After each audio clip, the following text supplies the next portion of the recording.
Kongeye kubaha ikaze inshuti bakunzi ba Karame nanone ni nge Ishimwe Honore ndi kumwe na Miki meze neza nta mahoro nta kibazo rwose ikongo ariko ngo agahenge ngo katanzwe niyo makuru mfite katanzwe na M23 ese ko yavuye wari kare mu rwego rwo kubahiriza ngo amasezerano y'amahoro no kugira ngo ibigenzi cyo kugira ngo bigende neza FARDC n'abasangira ngendo bayo nabo bakavuga ko bahagaritse gutera umwanzi niko bavuze rega nubundi n'uru rugamba rugitangira M23 yavuze ko idashaka gufata uduce icyo bashaka nuko impamvu barwanira leta ya Kongo iyumva niba rero koko babyemeranyije abaturage bunini niyo banabihomberamo nibo babyemeranyije rwose apana bya bintu bya leta ya Kongo igivuga ko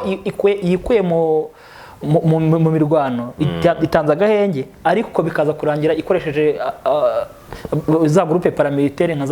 za Wazalendo APCLS byabara amahoro kuko arigiye FARDC ivuga ngo ntigiye kurwana ikoreza mu FDLR ikoreza na Wazalendo kandi ubwo ye kabarabere exactly ariko bitego ntabwo ubwo byara amahoro ariko bitari ibintu by'ibipapira by'ibipindi biraho Angola rero yikuye mu buhuza nayo erega nubundi buriya kira gihe cya President Joao Lorenzo akimara kuyobora Afrika y'Inzu Ubumwe muri ya minsi ishize byagaragara ko atazongera kwibonera umwanya uretse ko nta n'ubuhuza bwe nabonye nta buhuza bwe nabonye pe ntacyo kuko ari ku ruhande rwa Kongo babigaragara imyanzuro ya Angola babigaragara ko buri munsi ku ruhande rwa Kongo ntabwo igiye ku ruhande rwa M23 nuko bahita bazana mu Rwanda kandi nanone ubu ngubu nk'uwajya kureba iyi nzira ya Rwanda yo muri Angola ntabwo ari yari ikenewe cyane nk'inzira ya Nairobi inzira ya Nairobi ihuza leta ya Kongo n'imitwe y'irwanya inzira ya Rwanda igahuza leta ya Kongo n'u Rwanda kandi rero u Rwanda ntiruhagarariye M23 igihe cyose M23 itaraba included mu byose ko rufite ikibazo cya FDLR gusa M23 akaba ari abarwanira uburenganzira bwabo bw'igihugu kubihuza ntago ari byo hanyuma ariko Qatar nayo yashimye intambwe Rwanda na RDC bateye bajya kwitabira iriya nama ya Emiri wa Qatar ngo biganisha ku mahoro ni ibiganiro biganisha ku mahoro ni intambwe yatewe ariko bafuna muheto bisa bafuna muheto kuko nta kiza babirigi ariko se ubwo se iryo jambo rimo kuryicuza kuko ni ukuri bohereje aba parakomando muri Kongo bari kare igihe batabarije n'ibyarese no mu Rwanda ntibabohereje muri operation Roi nubwo yitwaga y'Abafaransa ntihari haba n'ababirigi muri amaririse nibaje uretse no kwitwaza ngo bari 10 barindaga w'ingiye Imana ruhari rw'ababirigi niba shaka barize n'igisirikare cyabo cyose nta kintu na kimwe ashobora kuza guhindura ari na kimwe rwose Igoma rero hari amasasu yari yavuga ejo naho Bukavu hari imyigaragambyo yabaye reka tugerageze mugenzi wacu Vincent buri mwaka ari gace adufashe kureba uko ibintu byifasha hari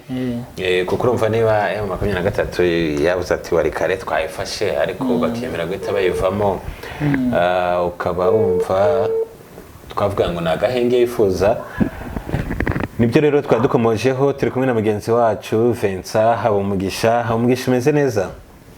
meze neza Honore hakurya iyo hari menshi cyane tuyaherehe kuri abo baturanyi bawe haraye havuga amasasu yo twahera Bukavu tukaza Bukavu tugaruka mu baturanyi dukomeza reka duhere Bukavu mu minsi ishize nibwo urubyiruko rwari rwanditse niba nabyita ultimatum babwira M23 ko barambiwe guhamba bene wabo bicwa barambiwe ibintu byinshi cyane bavuga ko barajya mu mihanda bagakoresha ibikoresho bitandukanye birimo imipanga birimo amashoka birimo urukero n'ibindi byose ariyo myigaragambyo nategereje bivamo cyangwa se ko yaba ndaheba ariko kuri iyi nshuro hari imyigaragambyo yabaye Bukavu nibyo hari imyigaragambyo yabaye Bukavu nijoro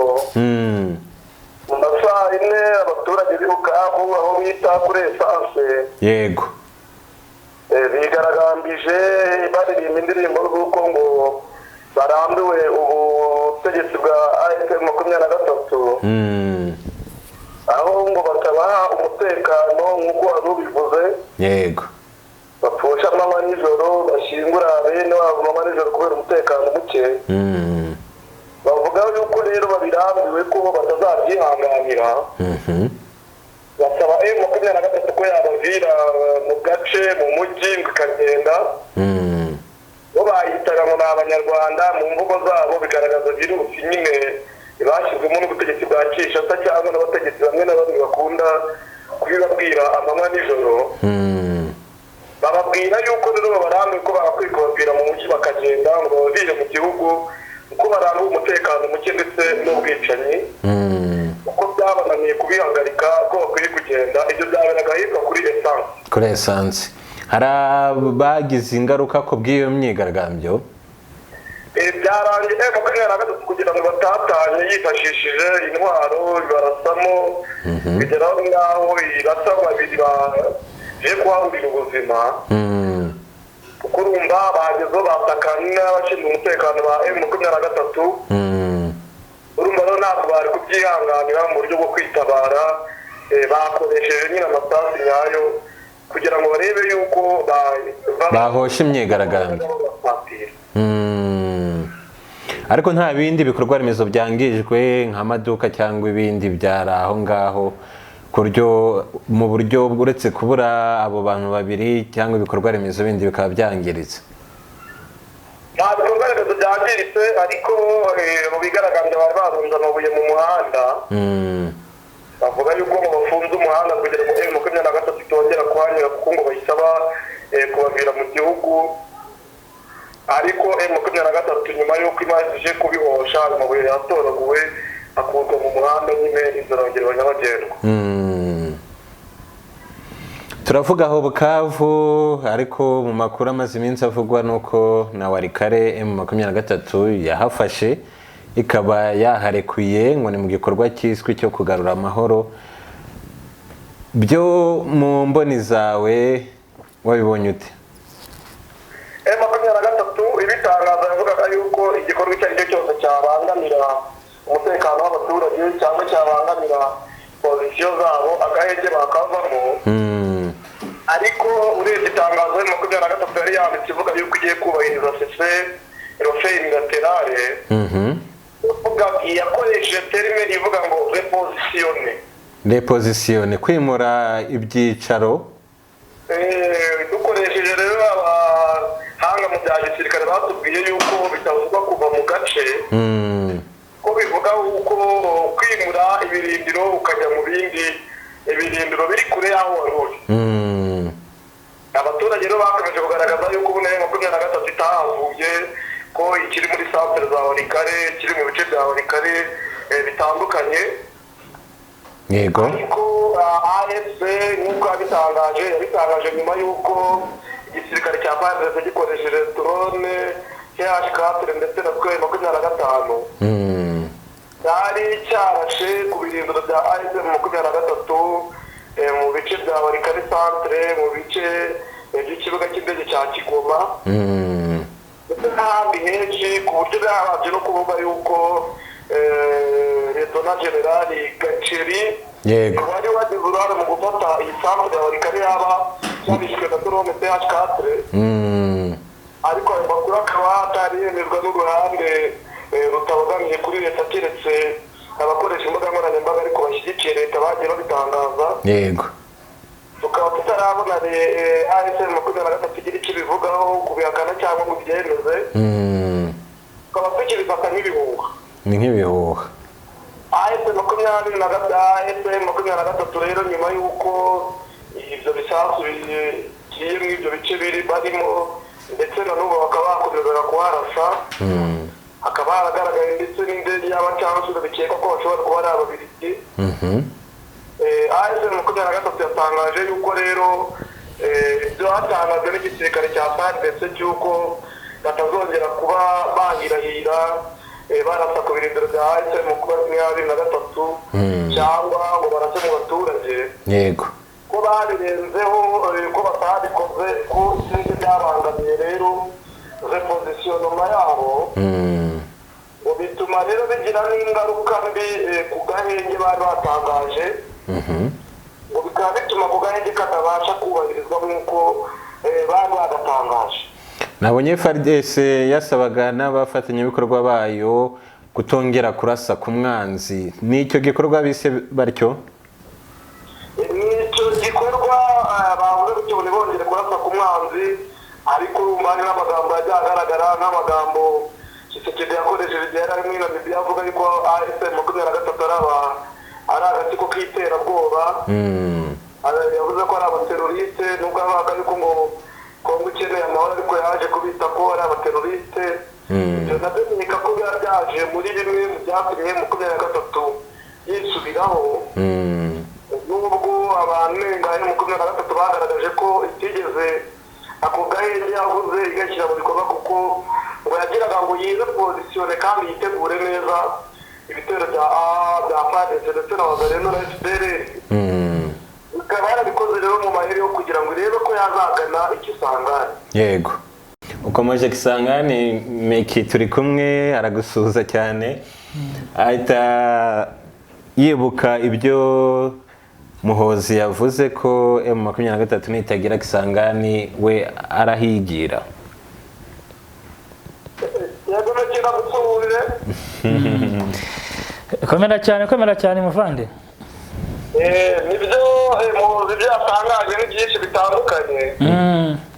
Ngira ngo nawe ubinyuze nk'amaso wagiye ubibona. Nagiye mbibona, ariko cyane kubwira M23 ngo nibaramuka batageze Kisangani bo baraza kwigirayo. Ese operation Shuja ndabizi kuyikurikirana y'ingabo za Uganda zifatanyije muri za Kongo mu kurwanya umutwe wa ADF naro, hakaza n'iri speciale yabaye yo kugira ngo baze kurwanya umutwe wa Kodeko w'abarendu barimo kwica abahema. Wayifashe ute wowe nk'umuntu ukurikirana ibintu byaho hakoze? Nabonye mu by'ukuri ari ugutatira igihango yagiranye na UP na FARDC kuko basinye amasezerano yo kurwanya imitwe yitwaje intwaro ariho Kodeko ndetse na ADF.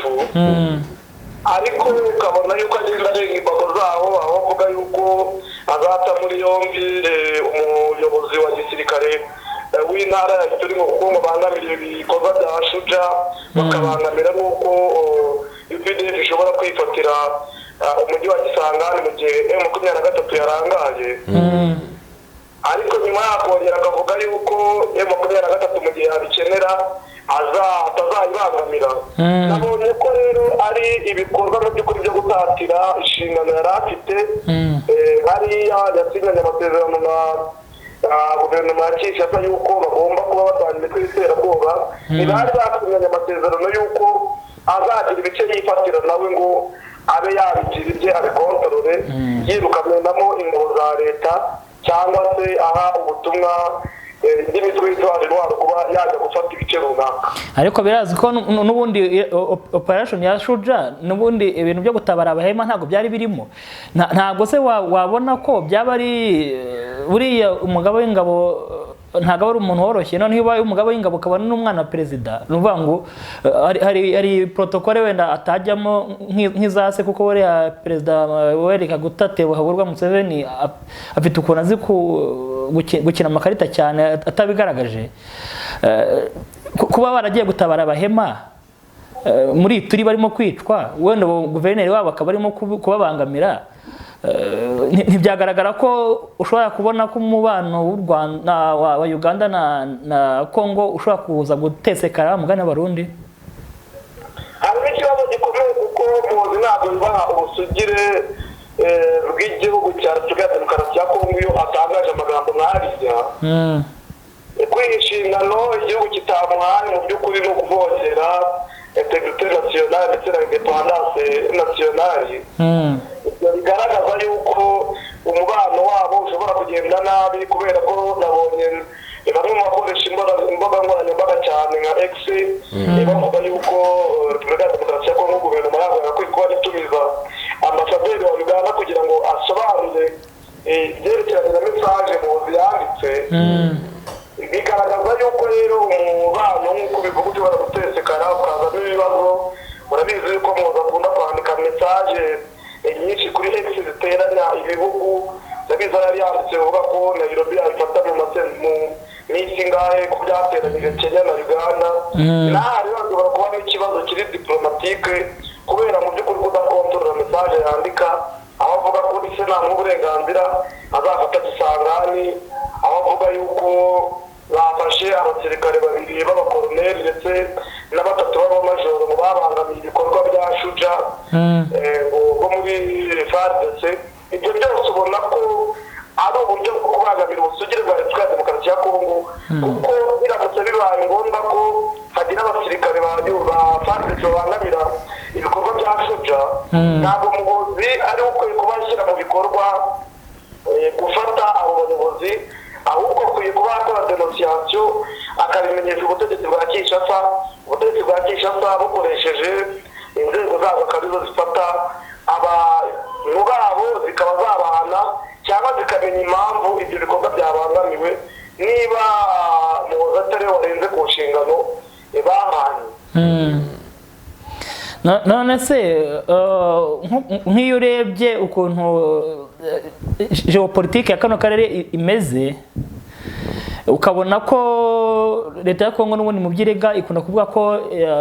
yatewe n'u Rwanda, ntivuga ko ari M23 inshuro nyinshi, ndetse ari amatangazo y'ejo bundi nyuma y'inama ya Katari,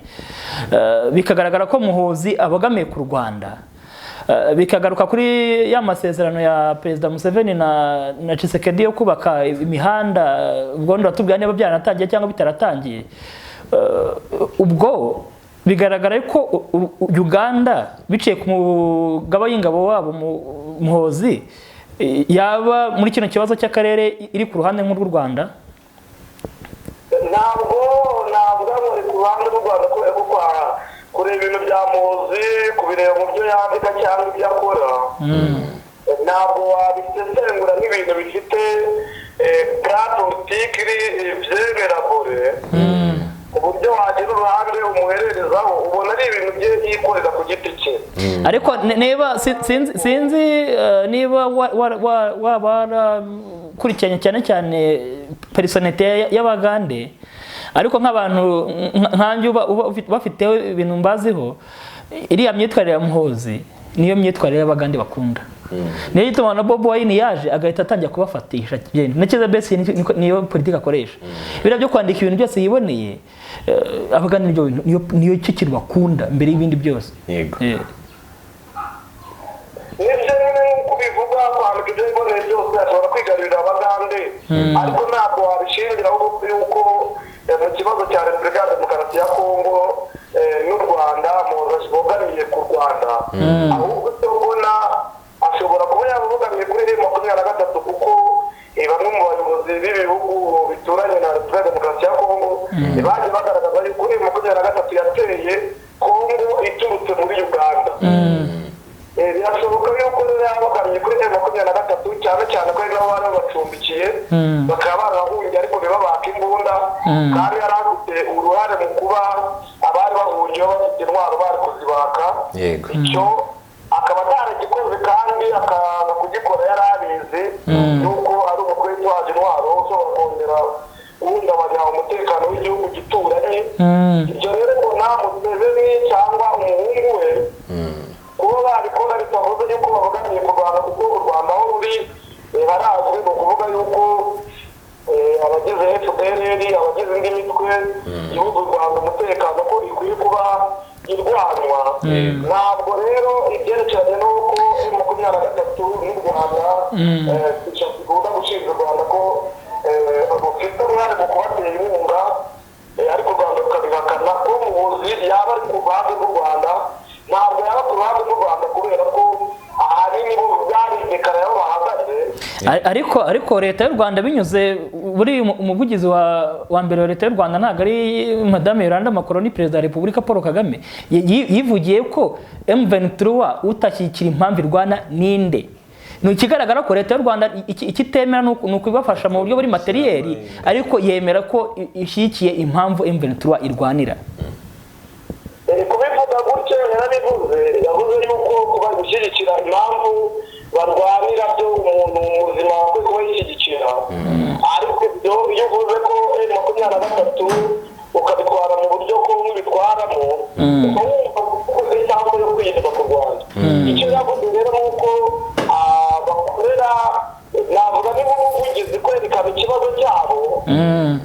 akavuga ati M23 ni abakongomani